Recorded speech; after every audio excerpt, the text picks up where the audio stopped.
Okay. Thank you. So Dr. Wang's research focuses on examining the rating quality and evaluating rater accuracy and rater-mediated assessments using measurement modules such as the family of Rasch models, unfolding models, and multi-level item response models. Today, she's going to provide a primer for us on the Rasch model and how it applies to food security measurement. She and Professor George Engelhard have an upcoming book as part of the SAGE CASS series, QASS, on the topic, which is called Rasch Models for Solving Measurement Problems, Invariant Measurement in Social Sciences. So we're really excited to have Dr. Wang join us. Thank you so much. Thank you so much, Meg. And I am really, it's my pleasure and honor to be here today and talk about this work. And thanks everyone for coming and participating in this conference. So I will introduce Rasch models for measuring food insecurity. I just want to double check if you're seeing my screen okay. Yes, right. We are seeing it. Yeah. Thank you. So I'm going to start with the definition of food security. This is a very general definition defined and declared at the Food Summit on food security. So food security is said to exist when all people at all times have physical, social, and economic access to sufficient, safe, and nutritious food that meets their dietary needs and food preferences for an active and healthy life. So you can see the definition is very broad, and for sure, food security should be a multidimensional construct, or it can be measured in different directions. So among all of those different aspects, one critical dimension of food security is continued access to adequate food. And based on this dimension, the UNFAO, United Nations Food and Agriculture Organization, developed a survey called Food Insecurity Experience Scale through a project called Voices of the Hungry Project.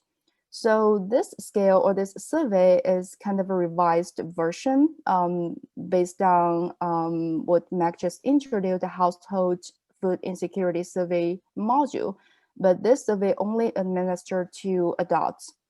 So this is give you a snapshot of the survey here. So it includes 8 items, and you can see some similar words as being used in the Household Food Insecurity Survey module, but here we only have 8 items on this survey. And then some data being collected across the world, and then global scale for food insecurity experience has been created or constructed based on the Rasch model. And if you have read this report, I listed at the bottom, you may have seen this figure before. So they were, they were able to obtain the measures, and those measures are called Rasch measures. So the single question and also the main question I want to focus today is that how is this scale being constructed? So we have seen the definition and the items and also the constructed golden scale. So my talk today will just focus on how those items are selected and how the scale is being constructed using the Rasch model. So Professor Mark Wilson and also Professor George Engelhard, they introduced the 4 building blocks for constructing a scale in social sciences. And those 4 building blocks provides a iterative cycle, iterative program for creating or measuring a variable. So it starts with the definition of a latent variable, and then based on the definition, we specify an observational design, and that is where we provide, we create items or indicators for representing the latent variable, and then we pick the scoring rules that will fit with our design. And at last, we find the appropriate Rasch model to provide empirical indicators or measures for reflecting different levels of this latent variable. So this is a very general framework. And now let's look at some guiding questions for helping us to understand each building block better. So basically for the latent variable, it is just asking what is the measuring construct? And there may be many compelling theories about one construct or one latent variable. Then we should use the one that fits with our motivation and the context the best. And then based on the definition, we'll need to figure out what are the components of this construct. and what indicators or items or statements that we can use to describe this construct. And along with the design, we also need to figure out the scoring rules. How should the categories be scored? For example, if we have multiple choice items, then the answer keys should be prepared. And if there are performance-based tasks, then the rating rubric, the rubrics for the different standards should be provided. And at last, we can use the Rasch model, the most appropriate Rasch model to map persons and items onto an invariant scale or the latent scale. And that is the scale you saw earlier in the figure. Now let's look at each building block within the context of food insecurity, measuring food insecurity. And I'm going to use the example based on the food insecurity experience scale, FIE scale. So based on this survey, the researchers trying to measure critical dimension of food security called continued access to adequate food. And this dimension is defined as condition of not being able to freely access the food one needs to conduct a healthy, active, and dignified life, resulting from the inability to access food due to lack of money or other resources. So now you can see the definition becomes very specific, and a very specific definition, a clear definition will help us to create the indicators, to create items. So based on this definition, we go to the observational design, and then now we need to create a set of observable indicators or items to represent different food insecurity experiences. And the survey items on the FIE scale actually are based on a careful consideration of previous questionnaires that have been used to measure household and individual food insecurity around the world. And also, the selection of items included a consideration of the interpretability of these items and conditions across different cultures and contexts. So the items are carefully selected and based on the definition of this critical dimension. And here again, those 8 items, and we can take a quick look at those 8 questions if you're not familiar with this scale. So the first item describes about whether you are worried about you not have enough food to eat because of lack of money or other resources. And basically, you can see this phrase in every question is important because of a lack of money or other resources. That's defined in the that's provided in the definition. And healthy refers to was there a time when you were unable to eat healthy food? And few foods refers to was there a time when you ate only a few kinds of foods? And then was there a time when you had to skip a meal because there was not enough money? And then thinking about the last 12 months, was there a time when you ate less than you thought you should? And the next question, was there a time when your household ran out of food because of lack of money or other resources? And then the next one, was there a time when you were hungry, but you did not eat? And then last one, during the last 12 months, was there a time when you went without eating for a whole day? So those questions have been administered to adults. And then the scoring rules were used to score those 8 items. And the scoring rules actually specified a dichotomously scores. So basically, the respondents provide yes or no. And yes refers to 1, is coded as 1, and no is coded as 0. That said, a response of yes indicates an affirmative response to the item. And affirmative response would lead to a higher level of food insecurity. So if someone responded more questions with a yes option, then it leads to a higher level or a more severe level of food insecurity. And if the respondent didn't affirm with any of the items, then this indicated a really low level or mild level of food insecurity.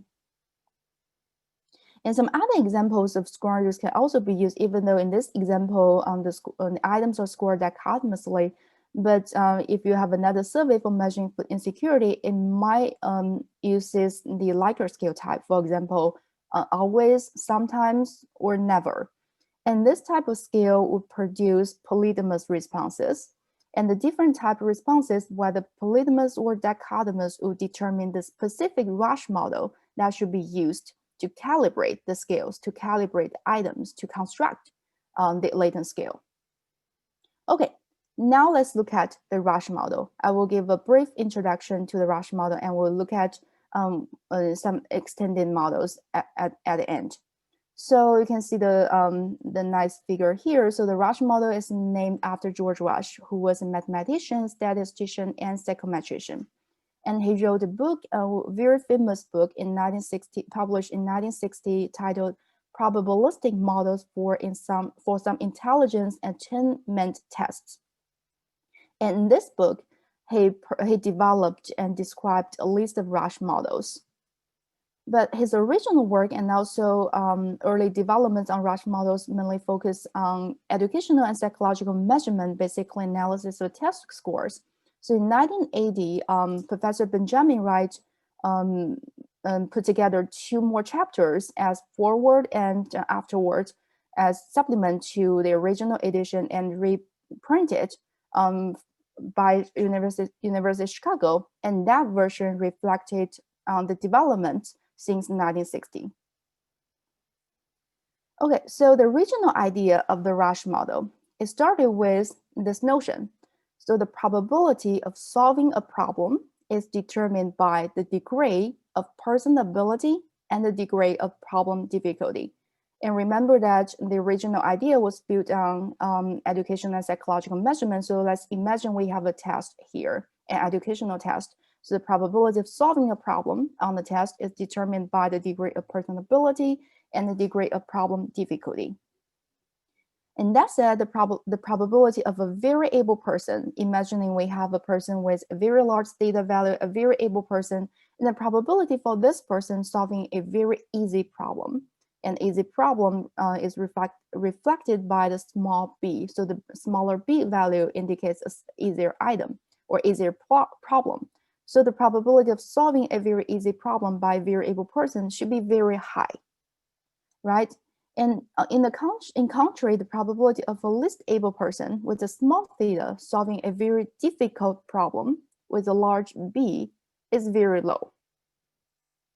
And that said, the probability of solving a problem is related to the relative strengths of theta and b. So the relative values of theta of b will determine the probability of successfully solving a problem. Now let's give some notations. So we define P1 as the probability of successfully solving a problem. And then we define P0 as the probability of not solving a problem. And you can imagine P1 plus P0 must equal to 1. There are only 2 events here. So the ratio of P1 to P0 is called the odds ratio. So the probability of solving versus the probability of not solving is called the odds ratio. And Rasch expressed this odds ratio using the relative strengths of person ability and problem difficulty through an exponential function. So he described or expressed this odds ratio as exponential of theta minus b. So this reflects the relative strengths between theta and b. Now, since we know that P0, the probability of not solving a problem, equals to 1 minus the probability of solving a problem, then we can empirically obtain the equation for P1, for the probability of solving a problem. And if you put this equation and the equation on the left side together, and you can play with yourself, and they will get the following equation here. So the probability of solving a problem, successfully solving a problem, equals to the exponential of theta minus b, person ability minus item difficulty, divided by 1 plus the exponential of person ability minus item difficulty or problem difficulty, theta minus b. And this is the well-known dichotomous Rasch model. And if you have used this model before, you may have seen a more precise formula adding the subscripts. So now let's add the subscripts, the probability of person n, then we'll add n to the theta, successfully solving problem I, then we add subscript I to the b parameter, then we get the following formula. You may have seen in many journal articles or in the textbooks. So this means the probability for person N successfully solving, so 1 indicates solving the problem, a problem I equals to exponential of this person's ability theta N minus this item's difficulty or this problem's difficulty BI. Okay, then let's look at this equation. And alternatively, if we apply a natural log function to both sides of the equation, and that's let's use the odds ratio expression with the exponential of theta N minus BI.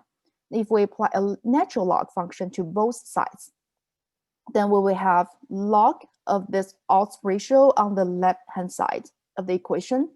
On the right-hand side, the natural log cancels out the exponential function. So we only have theta N minus BI. So this log of the odds ratio can be expressed as a linear combination of person ability parameter and the problem difficulty parameter. Moreover, both ability measures and difficulty measures are on the same metric, and we call this log of the odds ratio as log odds. In short, you may have heard this word before called logits, and this is the so-called logits scale. So we can also say that theta N, the person ability, and item difficulty, those parameters have logit units, so they have equal intervals on the same metric. And this logit scale is on the interval level, so these measures are additive. So we can add or subtract. This is a very nice feature of the Rasch model by using this logout form. And also because they are additive, we can say that this item is more difficult than my ability by 2 logits. So we can actually compare my ability with a certain item difficulty. And then we can map persons and items along a common scale, and that scale is at interval level. And I will come back to the benefit of having interval level at the end. So now let's apply this idea and this model, Rasch model, to the FIE scale, the food insecurity experience scale. And I'm gonna give the interpretation to the notations based on the FIE scale. So again, this is the model expression. And now we can interpret this PNI1 as the probability of an affirmative response. Remember, yes, it's coded as 1, and that leads to an affirmative response. So the probability of an affirmative response from person N to item I or statement I, those statements on this scale. We have 8 statements over there. And theta N refers to a person's food insecurity level and person N's food insecurity level. And a higher measure here indicates more severe. So if we feed the model and we get a measure of the theta N, that reflects this person's food insecurity level. And if it's really high, that means this person is maybe at risk, having a very severe food insecurity level. And BI refers to the difficulty to affirm a statement I. So when we feed the model and get the measures for the items, and then those reflect the item difficulties. And that difficulty means how difficult it is for a respondent to affirm a statement.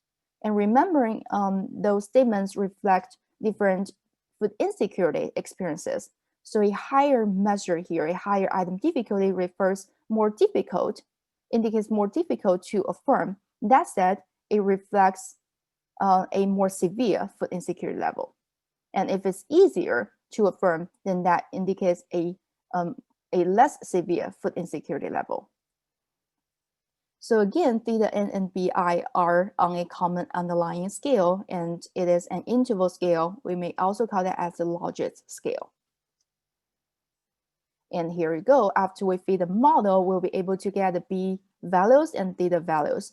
And this is a common underlying scale, and we call that as the logit scale. And since they are on the same metric, so we can compare them.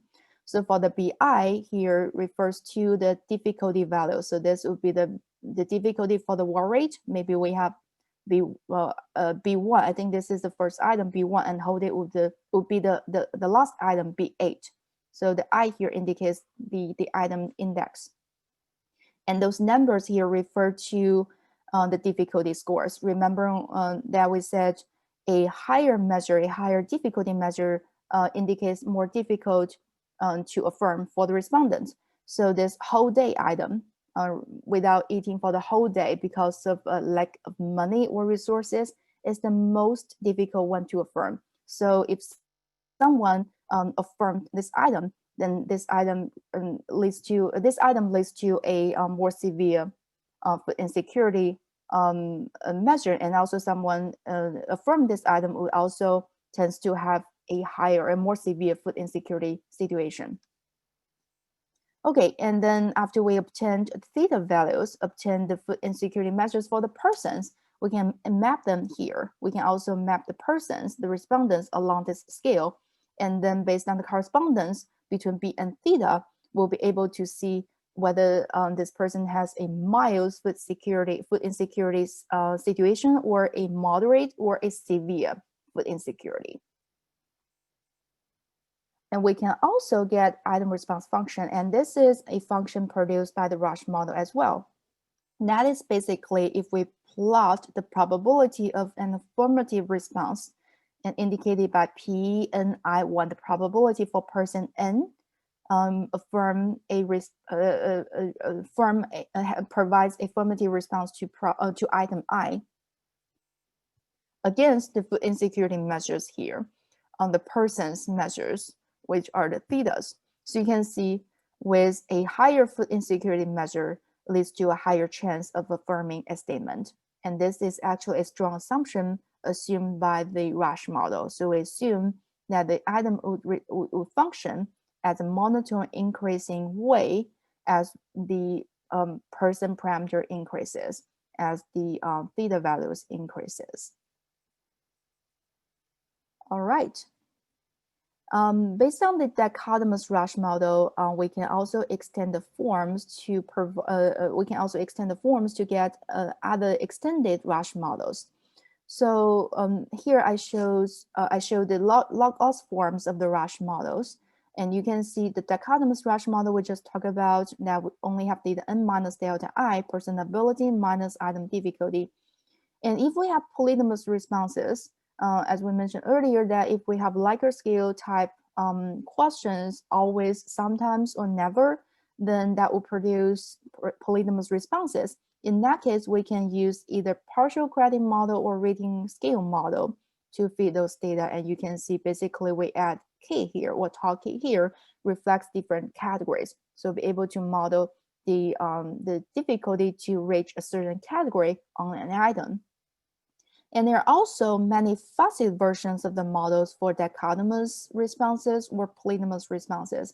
And facets here refer to the objects we include in the data collection. So for example, in the earlier illustrations, we only talk about persons and items. So only have two facets, persons responded to the items. Imagine that if we have a third object, for example, we have readers come in, and to come to each household and observe what's going on in one's life conditions. And then this readers provides the observations to fill in the surveys based on his or her observations in one's home. And then that would produce a third facet in the data responses. So the reader's judgment and also how accurate this reader is may affect the actual responses. So instead of saying that how this respondent reported the item responses based on his or her own perceptions or own feelings, now the response actually reflected how the reader judged the situation based on a person's household or a person's life conditions. So in that case, if we have more than two facets, we can use the many-facet form of the Rasch models to also examine the reader severity or reader accuracy or any type of reader effects that this third facet may introduce. And this can also be maybe a group variable. So it can be a domain if we have different domains on the survey, or it could also be a demographic group. So if we want to look at differential item functioning or examine measuring invariance across different demographic groups, then we can include this variable, this gender or ethnicity variable as a facet in the model. So I think the following talks that my colleagues are going to talk about may use one of those models. Then now I want to give a more general framework for scale development. So moving forward, after we constructed the FIE scale, or after we constructed the Rasch scale, what else should we do? So with the constructed scale, moving forward, we should also evaluate this scale. That's why we need to examine the fit of the constructed latent scale for measuring food insecurity to empirical data samples.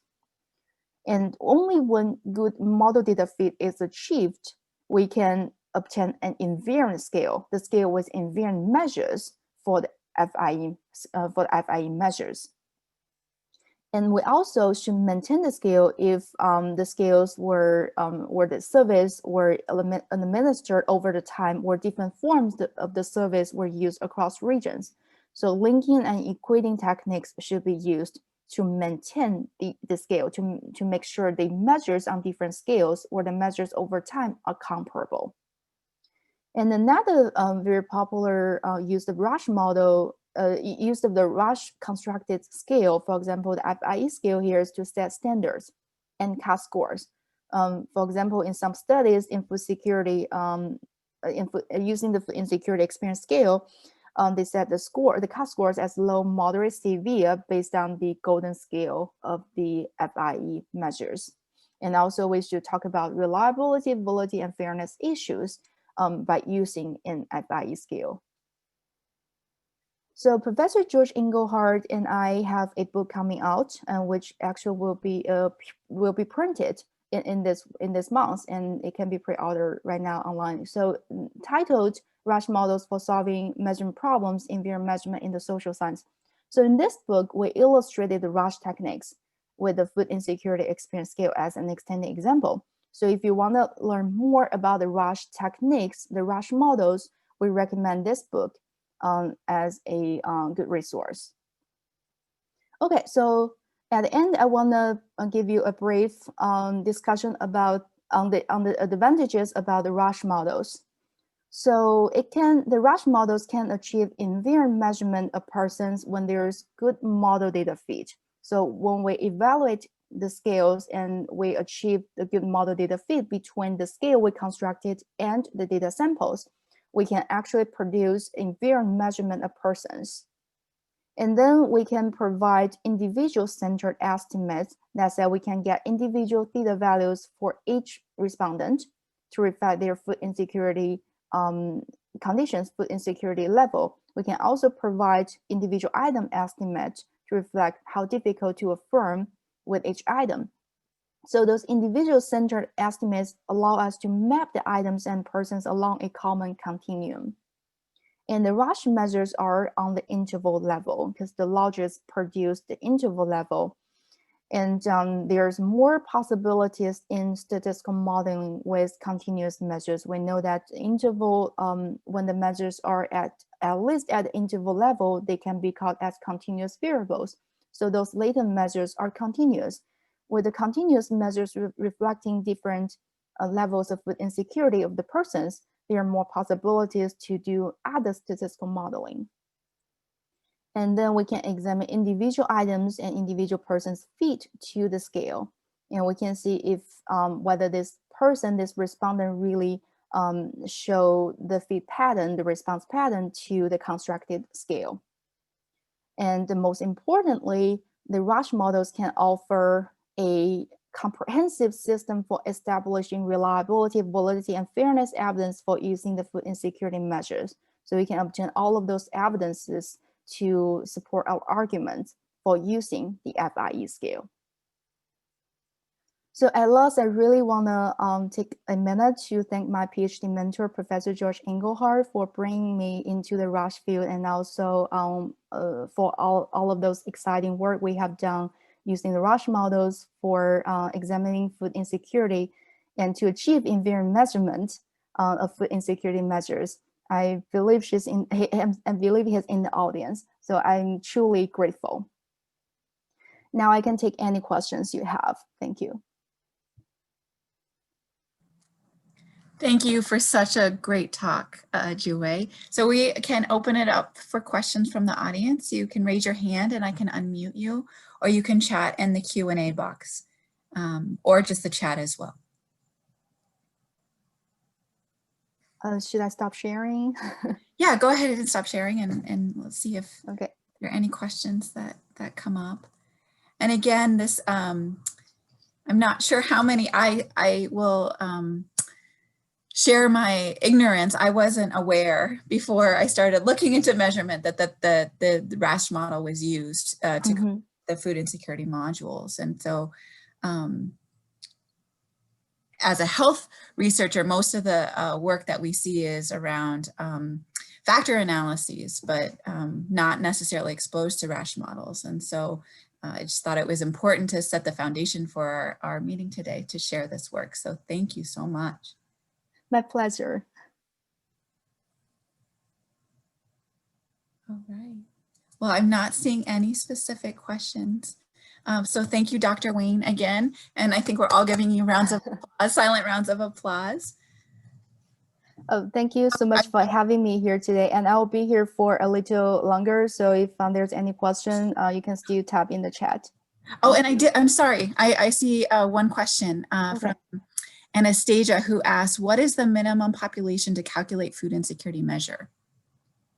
So is it about the sample size or minimum population? I see.